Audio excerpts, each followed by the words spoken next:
ఈరోజు నన్ను ఎవరు ఆదరించకుండా నా దగ్గరికి ఎవరు వచ్చినా రాకుండా ప్రపంచంలో గుడ్డివారే తిరుగుతున్నప్పుడు నేను ఊళ్ళల్లో రాళ్ళల్లో రబ్బలు పడినప్పుడు ప్రేమ దేవుడిలా నైట్ కూర్చొని ఏడ్చుకుంటే ప్రభా క్యాన్సర్తో బాధపడుతున్నాం, హాస్పిటల్లో ఉన్నప్పుడు నా దగ్గరికి ఎవరాలు నీ వెలుగంతా నాకు అది మొత్తం ఇవ్వాలన్నా ఏమి ఇచ్చి నేను తీసుకోదయ్యా. దగ్గర మెడుస్తున్న వస్త్రాలు ఆయన నా మీద కప్పిన వెంటనే నా వాంతి అంత ఎమ్మడే ఒక తక్షణంలో దేవుడు వినిపించాడు. అన్నాడు భయపడను, ధైర్యంగా నేనున్నా అన్నాడు. అప్పుడు కళ్ళు తెరిచి చూస్తే ఆ వెలుగు ప్రకాశమైన వెలుగు, ఆ గోడలో పెట్టే రక్తం అంతగా ఆడుతున్నాడు. నేను అనుకున్నా ఈ దినానికి నా ప్రాణం అంతా బాగుంటుంది. నేను ఎందుకు బాగుతున్నానే భూమి మీద ప్రభువా, నరాల జబ్బు, ఈ క్యాన్సర్, భయంకర రోగాలు వస్తే నైట్ అనుకున్నా అన్ని రోగాలు ఉన్నాయి. దేవుడు అన్నాడు ఇంకా కొంచెం కాలం శ్రమ పడిన పిమ్మట నేను బలపరిచి నేను చిరపరుస్తా, నా బండ మీద నీ అడుగులో నిలుపుతాను. ఎట్లంటే మన అడుగులు యేసయ్య బండ మీద, క్రీస్తు అనే బండ మీద మన అడుగులు దేవుడు నిలుపుతాడు. నీ అడుగు కూడా దేవుని యొక్క ఇదిగో బండ మీద నీ అడుగులు స్థిరపరిచి నేను బలపరిచి దేవుడు ఆయన మనతో ఉన్నాడు. ఆయన పేరే నజరేయుడైన యేసు. ఆయన బాగు చేస్తాడు. మనం దేని గురించి చింతించే అవసరము లేదు, ఆయనే మన కొరకు చింతిస్తున్నాడు. ఎందుకంటే నీ చింత యావత్తంతా నువ్వు ఎప్పుడు దేని మధ్యలో పెట్టినావో నువ్వు దేని గురించి కలవరపడే అవసరం లేదు. ఆ చింతించడం ద్వారా మన కడుపుని కాస్త ఊరిని ఎక్కువ చేసుకోలేమమ్మా. మనం చింతించడం ద్వారా అనేకమైన రోగాలు, మన చింత నీకెంత పెద్ద భారం ఉండొచ్చు. అప్పనే భారం ఉందా? సంతానం లేక బాధపరిచినావా? ఇదిగో ఇల్లు లేక బాధపరిచినావా? పని లేక బాధపరిచినావా? ఉద్యోగం లేక బాధపరిచినావా? అనారోగ్యంతో బాధపరిచినావా? యేసయ్య అన్నాడు, బిడ్డ నా దగ్గరికి వస్తే నా రెక్కల నీడలో నేను కప్పుతా. నా కాంతి, నాకు ఉదయ కాంతి నీ మీద ఒక కిరణాలు పడతాయి. నా దగ్గర కింద ఒక దూడల వరకు కనిపిస్తామని దేవుడు చెప్తున్నాడు. దేవుడు నిజమే. ఆయన దగ్గర కింద మనకు ఆరోగ్యం ఇచ్చే దేవుడు. ఆయన పేరు నజరేయుడైన యేసు. దేవునికి మహిమగాక. హల్లెలూయా, హల్లెలూయా. ఈ పరిస్థితిని మార్చగల దేవుడు ఆయన మన దగ్గర నాడు. చింతించే అవసరం లేదు. చింతించడం ద్వారా ఇంకెక్కువ చింత ఎక్కువైతుంది. అది తక్కువ చింతించద్దు. ఈ మందిరంలో నన్ను ఎవరైనా చింతించద్దు. ఎంతమంది ఆయన చేస్తారు. నీ యొక్క ఎదుగో ప్రాణం అంతా ఆయన అరిచేతిలో చెక్కబడినది. నడిపించువాడు ఆయనే, సగ్గ పెట్టుకున్నవాడు ఆయనే, నేను కౌలించుకున్నవాడు అతడే.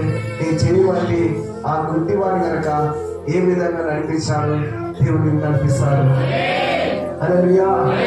ఎందుకంట నన్ను ఎవరు నడిపించే వాళ్ళు లేరయ్యా, నన్ను ఎవరు ఇదిగో చూడకపోయే వాళ్ళు లేరయ్యా, ఎవరు నన్ను లేపే వాళ్ళు లేరయ్యా, నన్ను ఇదిగో ఆదుకునే వాళ్ళు లేరయ్యా నువ్వు అనుకుంటున్నావు. నా యేసయ్యా ఆయన ఎవరంటే ఇదిగో ఇక్కడ అనుకున్నాడు. నన్ను ఊరు మొత్తం వెలివేసిన ఈ మతంలో నన్ను బయటికి వచ్చేస్తారు. కానీ ఈ రోజు నాకు ఎవరంటే దేవుడు ఎందుకునంటే ఇదిగో చేయి విడువాడు, చేయి విడువాడు, చేయి విడువాడు, చేయి రక్తము చేత కడిగేశాడే, రక్తము చేత కడిగేశాడే, రక్షణ నాకు ఇచ్చాయి, రక్షణ నాకు ఇచ్చాయి.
మాత్రం ఇచ్చిపెట్టలేదు. ఎందుకంటే ఇదిగో ఆయన నీ చెయ్యి ఎప్పుడు విలువడు.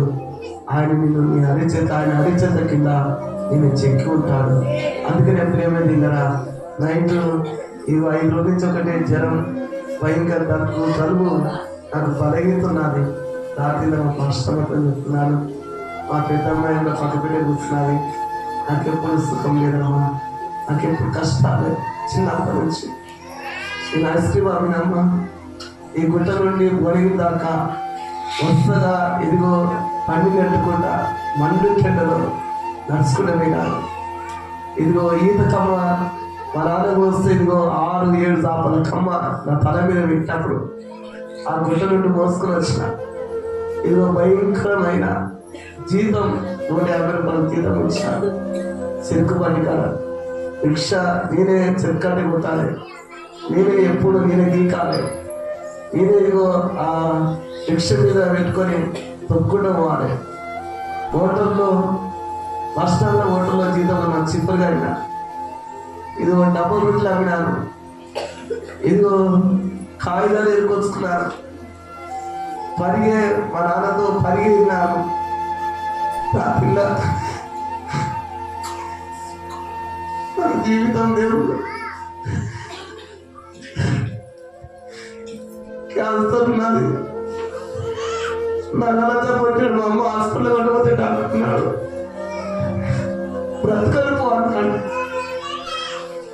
అయ్యా నా కొడుకు బ్రతకాలయ్యా, ఒక్క గ్లూకోజ్ అన్నా పెట్టయ్యా. డాక్టర్ కాలం మీద పడితే డాక్టర్ నాకు ఇష్టం. ఆ కార్లో కూడా వినారు. మా అమ్మ బంగారు ఉండే ఇక్కడ షేర్ దగ్గర కుదబెట్టినప్పుడు ఎన్ని డబ్బులు ఖర్చు అయ్యి కొట్టు బతుకులా చెప్పచ్చు. డాక్టర్ చెప్పినారు. నేను అనుకున్నాను ఎందుకు బతుకున్నాను ప్రభు, మా చెల్లె యేసుప్రభుని అనుకున్నాను. మా చెల్లె అన్నది యేసుప్రభు గొప్ప దేవుడు అన్నా. నమ్మకం నాతో చెప్పని అన్నాను. లేమ్మా ఆయన మాకు తెలియదు కదా అని నేను అన్నాను. మా చెల్లె చెప్పినది. నేను అప్పుడు అనుకున్నాను, నిజంగా యేసుప్రభు గొప్ప దేవుడు అయితే నన్ను బాగు చేస్తే సాక్షి నిలబడతావా అని చెప్పి నేను ఒక గదిలో విన్నాను. ఆ సాప్ వేసుకున్నప్పుడు పక్క సాప కదా ఆ సాప్ వేసుకొని నేను పండుకున్నాను. అన్నీ నాకు జ్ఞాపకం వచ్చినాయి. దానం చేసే కాడికి ఇక్కడ కూడా ఒకటే, అక్కడ కూడా ఒకటే, ఎక్కడున్నా సంతోషమని చెప్పి నేను ఏడ్చుకుంటా అంటే వండుకున్నాను. ఇదిగో ఆకాశం నిలబడాలి. ఒక్కసారి ఆకాశం నిలబడినప్పుడు భూమి మీద కొన్ని వేల లక్షల కొన్ని కోట్ల జనం రోగాలతో నిండి ఉన్నారు. గడ్డలు ఉన్నాయి, కుష్టి రోగం ఉన్నారు, పక్షమైన రోగం ఉన్నారు. వాళ్ళందరూ ఆకాశం నిలబడినప్పుడు ఇదిగో అందరూ పై చూస్తున్నారు. ఏందమ్మా పై చూస్తున్నారు, మరి ఏమున్నది పైన అని చెప్పి వాళ్ళతో పాటు కొన్ని కోట్ల జనంలో నేను కాస్త అక్కడ శివర్లో నేను ఉన్నాను. అప్పుడు ఆకాశం నిలబడాది.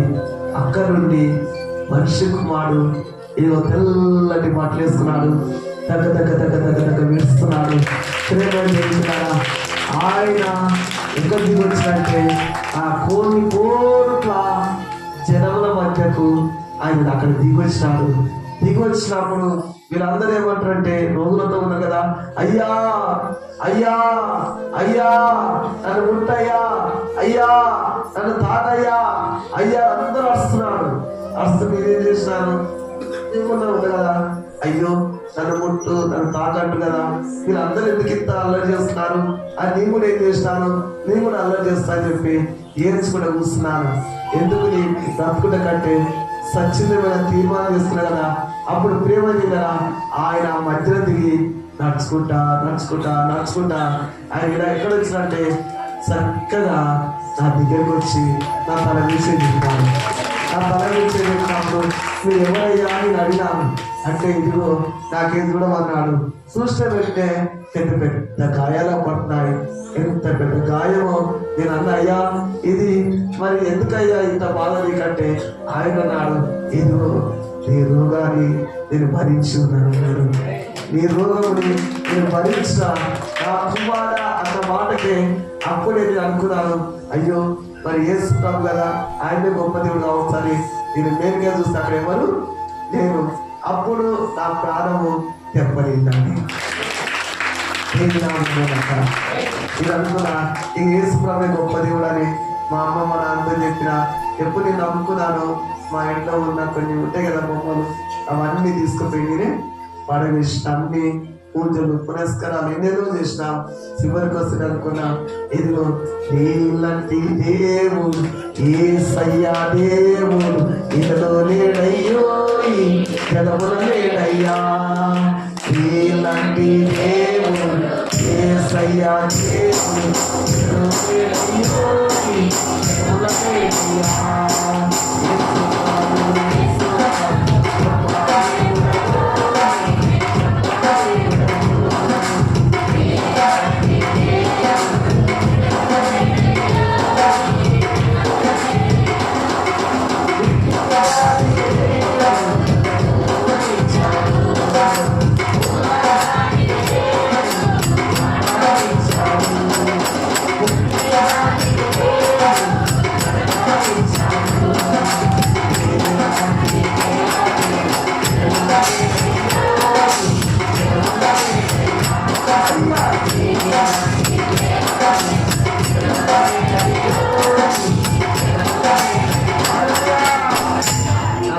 చెప్పాలంటే 2-3 రోజులు ఏదో విధంగా చెప్పేసిన. అంత భయంకరంగా ఉన్న స్థితిలో నుండి దేవుడు నాకు నిలబెట్టి ఈ గుట్టలో సేవ చేయడానికి దేవుడు నాకు ఇచ్చిన ఇదొక అధికారం. ఏమైతుందా, ఎంతో మంది పాస్టర్లు వచ్చినారు, పోతున్నారు. ఇది టెంపుల్ అమ్మా, ఇక్కడ సేవ చేయాలంటే ఎవరు కాదు, 24 గంటలు ఇక్కడ ఇక్కడ ఆరాధన కాబట్టి. అందుకని దీని యొక్క వాక్యం ఏంటంటే, పాపం ఎక్కడ ఉంటుంది దేవుడు కృప అక్కడనే ఉంటుంది. ఈ మాట నేను ఎప్పుడు మర్చిపోను. దేవుడు నాకు ఎప్పుడు అప్పుడు ఆ దినాన్ని నాతో మాట్లాడినాడు. ప్రేమైందిన్నరా అప్పటి నుండి ఇప్పటిదాకా యేసు ప్రభువుని నమ్ముకొని ఇప్పుడు 22 అయినాను. ఇదేనా 22 ఏళ్ళ నుండి దేవుడు నా చేయి పట్టుకొని అనిపిస్తూనే ఉన్నాడు. హల్లెలూయా. చాలా చిన్నోడు, నా చిన్న పిల్లలప్పుడు నేను బాప్తిసం తీసుకున్నప్పుడు వారి పేరు సొలొమోను రాజు అని పేరు పెట్టాము. ప్రియమైంది ఇట్లా గొప్ప గొప్ప కార్యాలు ఈ మందిరం కట్టడానికి కూడా అప్పుడు 4-5 వచ్చేవాళ్ళే, 10 మంది వచ్చేవాళ్ళు చిన్న చేసినప్పుడు. తర్వాత మరి నేను పాతింటి అన్నప్పుడు దేవుడితో మాట్లాడినాడు, వాళ్ళతో మాట్లాడాను. నేను ప్రార్థన చేసుకుంటూ కూర్చుంటే అప్పుడు ఒక తెల్లవారినప్పుడు వాళ్ళ అమ్మతో చెప్తున్నాడు, అమ్మ నాయన యేసు ప్రభు పెద్ద ఉండమ్మా, నాయన చెయ్యి పట్టుకున్నాడు చిన్న చర్చిలో, పెద్ద మందిలో తీసుకొచ్చిండమ్మా అని వాళ్ళ అమ్మతో చెప్తున్నాను. నేను వింటున్నాను. నిజమే ప్రభా, మనకున్న దర్శనం నిజంగా అయితే మరి నాతో కూడా మాట్లాడయ్యా. అంతమంది పాస్టర్ ఉండే ఆయన క్యాన్సర్ చనిపోయినాడు.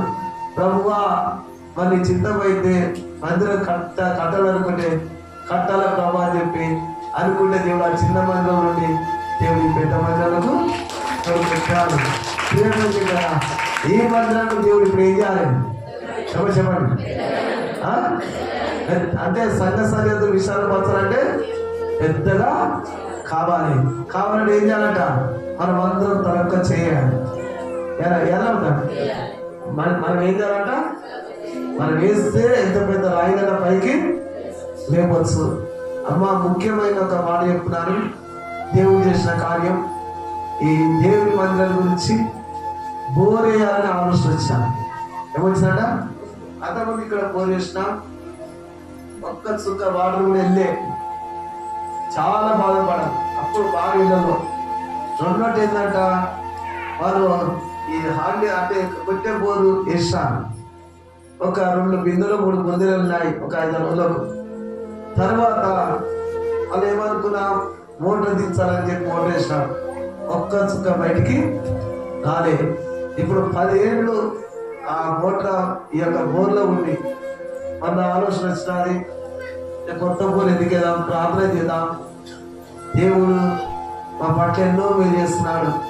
మరి ఈ బోర్ల నుండి దేవుడు ఇయ్యడా అనుకున్న బండను తీర్చిన దేవుడు మరి లోపల దేవుడు తీర్చి మాకు ఇల్లు ఇస్తాడు అని అనుకున్న తర్వాత మన మోటార్ మన పిల్లలు అందరూ చెప్పి మరి వేడి తీసినారు. మన మోటార్ కొంచెం ఇరిగిపోయినట్టు అయినది. మన మోటార్ బాగు చేసి ప్రార్థన చేసి అలా దించిన మరి 1600 ఏమో అయినాయి కూలి వాళ్ళకంతా. అది వైరేం కాలిపోతే వాళ్ళని ప్రార్థన చేసిన. మన కొత్తది కొనుక్కొచ్చుకోవాలన్నాడు. కొత్తది కూడా కొనుక్కొచ్చుకోదయ్యా.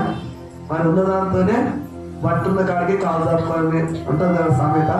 మరి ఇంతవరకే ప్రభా ఇంతలో ఉండాలని ప్రార్థన చేస్తే మరి బోధించగానే మరి దేవుడు పుల్లు నీళ్ళు వస్తాయి కదా.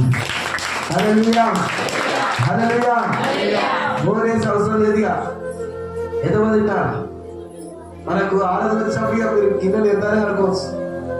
నేను మొత్తం మారిపోయింది. దీనికి ఎంత బాధను బాప్టిజం తీయాలంటే మనక 400-350 రూపాయలు పెట్టి 3-4 డ్రమ్ములు నీళ్ళు పోసి బాప్టిజం తీసింది. నేను అవన్నీ కాకుండా వస్తాయి. ఇక మనం కొనుక్కొచ్చుకునే అవసరము ఎంతమంది ఆమెను అంటున్నా అంతే కదా. కొనుక్కొచ్చుకునే అవసరము ఆయన అన్నాడు, అయ్యా గంట నడిస్తే బాగుంటుంది నీళ్ళున్నట్టు అర్థం అన్నాడు. మళ్ళీ ఏమన్నాడు, నడవచ్చి అన్నాడు. ఇక అది మొదట తీర్చినారు. ఇక 2 గంటలన్నా కాదు 3 గంటలన్నా సరే నష్టం సరే అని చెప్పి కోరికాన్ని కూర్చున్నా, ప్రార్థన చేసుకునే కూర్చున్నా. 2 గంటలు పోయినా 3 గంటలు పోయినా 4 గంటల దాకా నడుస్తూనే ఉంటాను. 4 గంటల దాకా ఒకటి నాకు స్టార్ట్ చేస్తే 4:30 నాది నడుస్తూనే ఉంటుంది. ఇక దానిగా దేవుడు మనకి ఇచ్చిన నేనున్నాయి. ఇక మనం ఎంత పెద్ద మందిరమన్నా ఎంత పట్టుకుందామా నీళ్ళుంటే కదా. దేవుడు నీళ్ళు సహాయం చేసినారు. మరి డబ్బులు కూడా మనసుకు వచ్చాయంటే కొంతమంది ఇచ్చినారు. మరి మీరు కూడా ఇస్తారని నమ్ముతున్నారు. స్టార్ట్ చేయగలమా ఉంటామైతే ఎంతవరకు ఆశ ఉంది ముందు అలా దేవుడికి ఎవరికి ఆశ. దేవుడు అంతకంటే రెట్టింపు ఆశీర్వాదము ఇస్తాడు. మీరు లేచిన వాడిని మనం ఆరోగ్యం తీసుకుందాం విషయము.